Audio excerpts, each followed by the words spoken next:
the great exhibition of the works of industry of all nations. That was the name of the fair which kick-started the global phenomenon of all nations coming together to marvel at human innovation. It took place in 1851 in London and was held inside the Crystal Palace, a monumental 408 feet wide, 1,848 feet long, and 108 feet tall structure made of 60,000 glass panes. It housed nearly 1 million square feet of exhibition space for participants from 50 nations and 39 colonies, each trying to prove its country's scientific, engineering, and artistic prowess. During its 5-month, 2-week run, the Crystal Palace attracted over a third of the total England population, 6 million visitors. The building was not only gigantic but also served as a power generator to power the main attractions of the fair.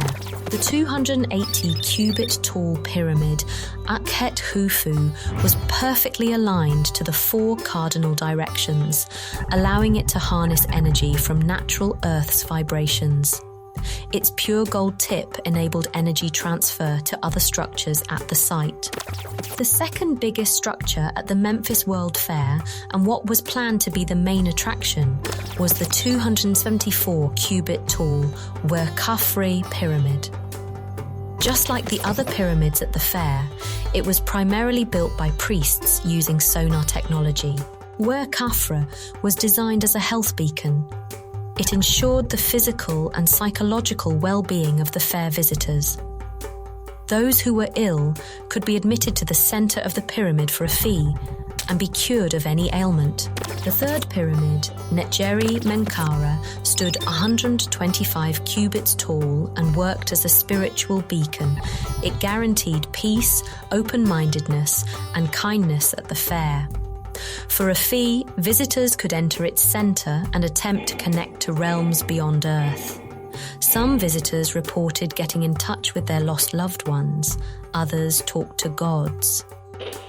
The Crystal Palace was divided into 4 main sections: machinery and mechanical inventions, raw materials, manufactures, sculpture, and plastic art. The division of the interior provided 1.75 miles of galleries. Such space allowed tens of thousands of exhibits to be displayed, including 3 lesser pyramids. One of them was the Time Pyramid, allowing visitors to revisit their past memories, and depending on the personal development of the individual, some could even peek into the past before they were born, or glance into the future. The second lesser pyramid was the Pleasure Pyramid. Its unique sonic tuning produced intense sensory pleasure for nearby visitors, and most of those who entered its center left after coming. The third lesser pyramid was the Knowledge Pyramid, which was the most popular among scientists and engineers of the time. The sonic energy of the pyramid vibrated knowledge and facts of the natural world. The other exhibits at the fair included local curiosities, the largest of which was Robert Stephenson's hydraulic press, capable of lifting over a ton of weight. It helped build the Britannia Bridge in Wales. Another colossal machine was a steam hammer made by Nasmyth, Gaskell and Company. The hammer was powerful enough to forge ship bearings and sensitive enough to gently crack eggs. London-based lens company Ross exhibited a telescope with a main lens of 11.5 inches aperture and a focal length of 16 feet. Frederick Bakewell introduced the image telegraph, which would become the first facsimile machine in the world, capable of transmitting handwritten notes and images. Dr. George Merriweather introduced the Tempest Prognosticator. It was a device that used live leeches to predict upcoming storms. To share the news about this incredible exhibition, the newspaper Illustrated London News utilized the intelligence of Augustus Applegath to set up a vertical printing machine that could print up to 10,000 sheets an hour. Now let's take a look at some international exhibits. Indus Valley merchants brought bronze statues, terracotta pots and vases. You could also get a personalized soapstone seal stamped and carved right in front of your eyes. Captain H.C. James of the Bengal Army brought many Indian items showcasing Eastern taste, including vases and bronze qibla compass of Indian Muslims, directing them to Mecca. Goldsmiths from Mesopotamia exhibited rings, daggers, and helmets. The Swiss brought, watches. Minoans brought saffron, decorated gold cups, and labyrinth pendants based on a structure in Crete, where according to some rumors, Cretans keep a half-man, half-beast locked inside. Canadians brought an ornamented fire engine and gifted a nice chair to Queen Victoria, but their neighbors Americans were the ones to make quite a bang in the exhibition. Samuel Colt's firearms were regarded as some of the best ever seen, and Cyrus McCormick introduced one of the first mechanical grain reapers, freeing farm workers from labor. Then a New York firm of Day and Newell sent a representative named Mr. Hobbs, who not only picked the best English lock made by Chubb and Brahma and received a 200 guineas reward, but also presented Perotopic lock, which was superior to any other lock of its day and age. The Lemurian exhibition was among the most popular. Its main attraction was a collection of rare crystals collected across the continent.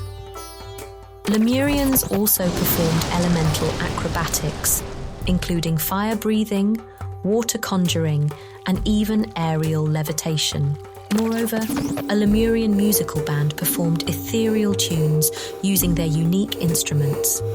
Next to the concert hall, visitors could buy musical boxes powered with crystals, which store vibrations of music, allowing it to be replayed again and again.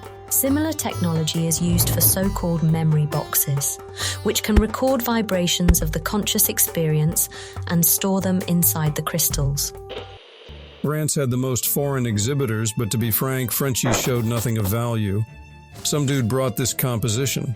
Neighboring Spain primarily showcased raw materials, including merino wool, but also featured a few peculiar items like guitarpa constructed by Don José Gallegos from Malaga. Portugal also focused on materials, including woods and dyes. Russia's participation was delayed by ice in the Baltic Sea. Some of the most interesting Russian exhibits were bronze model of Moscow cathedral doors executed by Count Tolstoy, silver cups by goldsmith Paul Sazakov of Moscow, furniture by M. Bams of St. Petersburg, and candelabrum by M. Krumbigel of Moscow. All in all, the fair and the exhibits were so advanced and impressive that Queen Victoria herself visited the fair at least 34 times, but it also attracted other prominent guests like Charles Darwin, Karl Marx, Charles Dickens, Charlotte Bronte, Lewis Carroll, Gilgamesh, the king of Uruk, and Minos, the king of Crete. Also, two strange men with no affiliation to invited parties were seen sketching the pyramids on peculiar pearl-white papyrus sheets. They were locked in prison after inquiring one of the fair officials about the pyramid's design. When prison guards went to give them breakfast the next morning, they were missing and never seen again. The Great Exhibition was a huge success. Its total cost was over £335,000, but surprisingly, these Metal Olympics managed to turn a profit of £186,000, equivalent to over £20 million when adjusted for inflation. The following World Fair took place in 2100 on Mars. It's sponsored and organized by SpaceX, led by AI Elon Musk. To host the exhibition, a giant 326-foot diameter dome made of carbon fiber, fiberglass, and ice was erected. It was organized into three main areas: exhibit area, food court, and auditorium. Let's start the Mars Expo overview with the exhibit area, which showcased previous and current technological achievements related to Mars colonization. US-based company Square Roots exhibited their hydroponic farms, which are used to grow produce on Mars. Instead of relying on soil, these farms grow plants in water, increasing yield and minimizing wastefulness. Apple collaborated with Boston Dynamics to set up an interactive VR experience, which allows visitors on Mars to embody a robot avatar on Earth and interact with the environment in real time. Similar technology was used by SpaceX to build the first colony on Mars, and later the Exposition Center itself. Engineers from Earth controlled robots on Mars, erecting structures and establishing the infrastructure.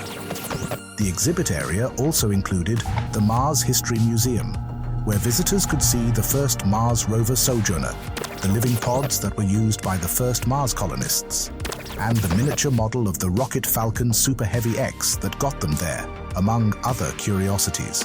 Moving on to the food court, visitors can try genetically modified fruit and vegetables, lab-grown meat, and cricket flour pastries. At the auditorium, scientists give lectures on extraterrestrial life and allow visitors to take a look at microbial life found on Mars, including a microorganism commonly called Elon the bacterium. It has adapted to live in salt rocks, getting necessary water from the moisture in the environment. Visitors of the fair are housed in luxurious underground caves and are transported from Earth for a 3-day stay on Mars. After the fair, the dome is planned to be refurbished into the first city on Mars, welcoming the first permanent non-scientist citizens of Mars. The 2100 Mars Expo is streamed to Earth on X, so make sure you subscribe to AI Elon Musk for the newest updates. Earth Fair 2028. Humans, prepare!